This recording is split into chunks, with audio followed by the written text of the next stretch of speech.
This is episode number 3 of Joan and the Giant, where we're kind of doing the what's happening in MNCS.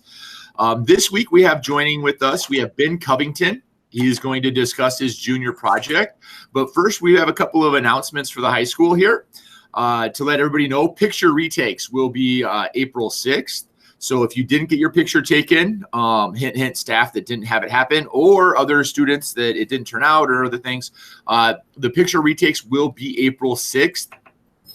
We also have the Dakota Tech will be doing a virtual open house on April 1st. And so those are the major announcements that we have happening this week here at MNCS. And then also, we don't have school on the 2nd or the 5th. And then enrollment forms need to be in by April 5th. So make sure you fill out that survey for your enrollment form. Nice. Those are good things to fill out, so we know you want to come back next year. Joan, do we have anything else for announcements? That's it. All right. So we're going to get right into our student interview today. We're going to be talking with Ben Covington. Why don't you go ahead and say hi there, Ben? Hey, guys. It's Ben Covington. Who's your advisor, Ben? I'm in Paul's advisory. I'm a junior. Perfect. Thanks for sharing that. With us being in school separate days, some of you newer students may not have met Ben yet, but he's a junior this year. How long have you been at MNCS, Ben? So this is my 3rd year. I've been going since I was a freshman. Okay. All right. Have you had the chance to work with any other advisors, or have you been with Paul the whole time? I've been in Paul's advisory all 3 years. What's your favorite morning experience that you've had with Paul? I'm not sure. Probably just the random advisory sessions, because with Paul, you never know what you're going to get yourself into. And just being in Paul's advisory, you have to be willing to just step up and volunteer sometimes for things that you don't even know that you're doing yet. So. Like eat pickled herring or... Yep, eat pickled herring, make weird sound effects. Yeah. All good and fun, right? Yep. Well, at least he keeps it interesting for his students. So we are here today to talk to Ben about his junior project. Ben, why don't you tell us a little bit about your junior project? Yeah, so for my junior project, I bought a 1961 Alumacraft Queen Marie, which is it's a fishing boat. And so my junior project is all about restoring it and getting it put back together and getting it running. Because when I got it, it had been sitting out for 5 years, so it was in a little rough shape, but could be worse, could be better. All right. Yeah, I was going to ask you whether, where you were able to find because you said in 1967? 61. 61. So that might even be older than Joan. Right? So that's older than dirt. Or older than dirt. So you're talking about a 50-year-old Alumacraft here. So You said it had been sitting out for 5 years. Yep. Where'd you get the idea for doing a boat restoration, and also, where'd you find this thing? So I didn't originally have the idea of doing a boat restoration until I found the boat and bought the boat. So I was out garage sailing with my dad one day, and we saw it on like a Saturday, and after I was done with work, and we were looking at it, but nobody was out there, and it said for sale, $500 or best offer. And I was looking at it, I'm like, oh, this looks like it could be a project or something.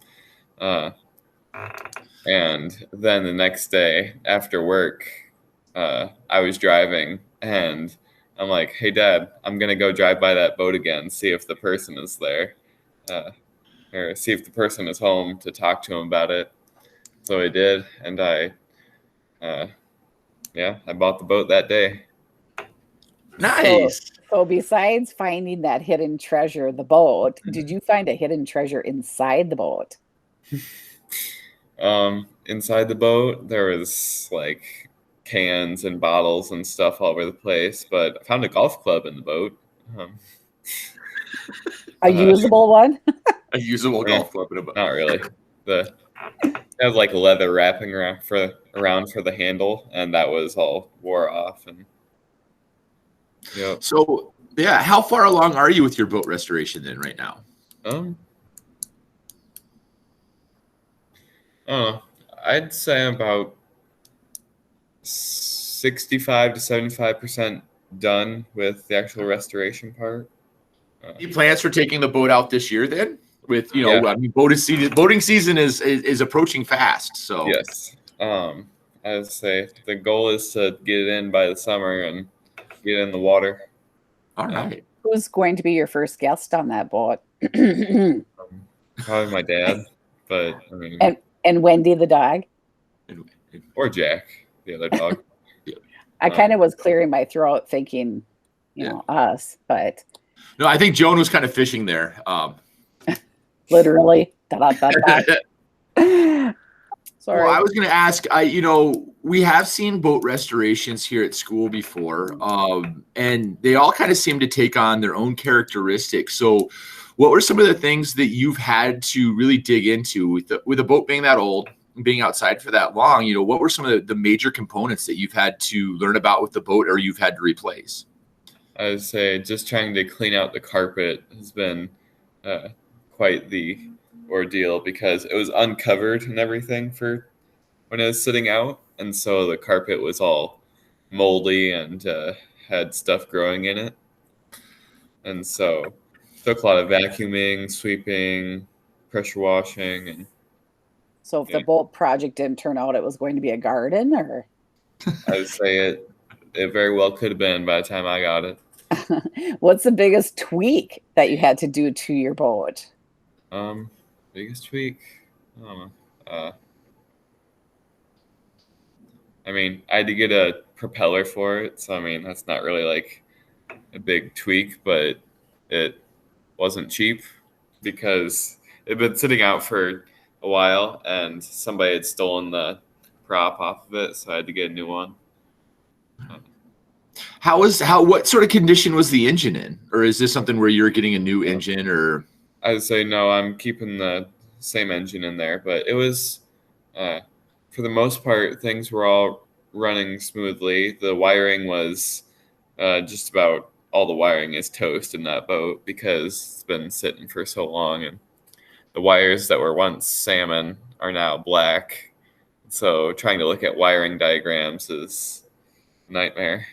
And being colorblind, trying to look at wiring diagrams is also a nightmare. You can commiserate with Anthony and I about being colorblind. It's sometimes a little bit more of a hassle than what you'd think it would be. So have you then had to replace all the wiring in the boat? So you've had to rewire it? I've had to rewire the engine. I haven't rewired all the stuff in like the dash. So all the components on the dash. I haven't done that yet, but I have a feeling I will have to. At least at the minimum, I'll have to reconnect everything because the soldering and the wiring that was done underneath there, somebody else had been under there and done it before me, and it was a little gross and not good.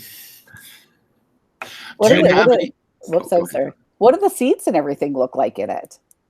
So there were 5. It's got spots for 5 seats. It came with 5 seats. 2 of them are still usable. So there were 3 in there that I sat in them and the backs broke off. So, do you plan on replacing those? Yeah, I'm gonna put different seats in there. Okay.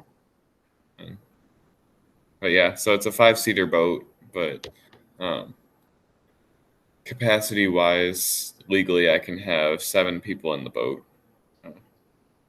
So do you plan on using this for fishing or just like a cruising boat, or? So thing is that it's a 18-foot boat and it has an 85 horsepower motor on it. So that's quite a bit of motor for that boat. And so it could definitely pull a tube. That's what I'm thinking. That's what I want to do. But I also really want a boat for fishing because I want to go fishing more. So I was thinking Multifaceted. no fishing or just cruising. It's more tubing. Oh, Right. yeah. It sounds like he's planning on using it for multiple things here, Joan, which is that is a good use of equipment right there. Whenever you can use it's versatile. Yeah. You know, with a boat restoration bin, one of the things that, you know, I've seen happen both in projects here at school and then also just in, you know, whenever you see it, you have friends that do these sort of things. Do you have any special like customization that you want to go through? I mean, you're having to dig into this boat, work on it a lot. So what's something, is there anything that you're like, yeah, I want to do something customized on here? I mean, not for the time being, but like eventually I want to maybe get like a customized horn or something like that, make like a fun sound or something like that. But Nice.